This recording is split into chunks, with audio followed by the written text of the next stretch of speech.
ಇನ್ನು ಜಗದೀಶ್ ಶೆಟ್ಟರ್ ವಿರುದ್ಧ ಸಚಿವೆ ಹೆಬ್ಬಾಳ್ಕರ್ ಗರಂ ಆಗಿ ಹೇಳಿಕೆ ಕೊಟ್ಟಿದ್ದಾರೆ. ಶೆಟ್ಟರ್ ನಡೆ ಬಂದ ಪುಟ್ಟ ಹೋದ ಪುಟ್ಟ ಅನ್ನೋ ಹಾಗಾಯ್ತು. ಕಾಂಗ್ರೆಸ್ನ ಹಲವು ನಾಯಕರು ಜಗದೀಶ್ ಶೆಟ್ಟರ್ ಬಿಜೆಪಿ ಸೇರ್ಪಡೆಯ ಬಗ್ಗೆ ಆಕ್ರೋಶವನ್ನ ವ್ಯಕ್ತಪಡಿಸಿದ್ದಾರೆ.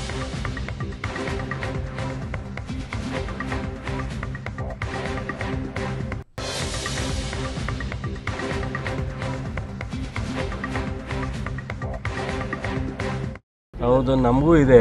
ಅಶೋಕ್ ಅಣ್ಣಗೆ ಹೇಳಿ ಚಲುವರಾಯಸ್ವಾಮಿಯವರು ಹೇಳಿದ್ರು ನಿಮ್ಮ ಸ್ನೇಹಿತರು ಅಂತ.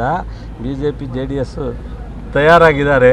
ನಾವು ಚುನಾವಣೆಗಿಂತ ಮೊದಲು ತಗೊಳ್ಳೋದ ಆಮೇಲೆ ತಗೊಳ್ಳೋದ ಅಂತ ಯೋಚನೆ ಮಾಡ್ತಾ ಇದ್ದೀವಿ. ಹೇಳಿ ಇದು ವಿರೋಧ ಪಕ್ಷ ನಾಯಕರಿಗೆ ಶಾಕ್ ಆಗಿಬಿಡುತ್ತೆ. ಕೆಲವು ಹೆಸರು ಹೇಳ್ಬಿಟ್ರೆ ಶಾಕು.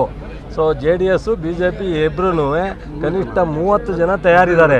ಆ 30 ಜನನ ನಾವು ಚುನಾವಣೆಗಿಂತ ಮುಂಚಿತವಾಗಿ ತಗೊಳ್ಳೋದ ಆಮೇಲೆ ತಗೊಳ್ಳೋದ ಅಂತ ಯೋಚನೆ ಮಾಡ್ತಾ ಇದ್ದೀವಿ. ದಯಮಾಡಿ ಸುಮ್ಮನೆ ಚುನಾವಣೆ ಮಾಡೋಕ್ಕೆ ಹೇಳಿ. ಶಾಕ್ ಆಗ್ಬಿಡ್ತಾರೆ ಅವರು. ಆಪರೇಷನ್ ಏನಿಲ್ಲ. ಈ ಅಭಿವೃದ್ಧಿ ನೋಡಿ, ಸಿದ್ದರಾಮಯ್ಯನವರ DK ಅವರ ನಾಯಕತ್ವ ನೋಡಿ, ಸೊ ವಾಲಂಟಿಯರಾಗಿ ಬರ್ಲಿಕ್ಕೆ ರೆಡಿ ಇದ್ದಾರೆ.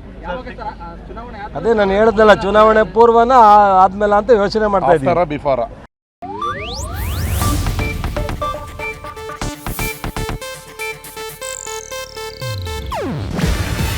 ಇದು ಏಷ್ಯಾನೆಟ್ ನ್ಯೂಸ್ ನೆಟ್ವರ್ಕ್ ಪ್ರಸ್ತುತಿ.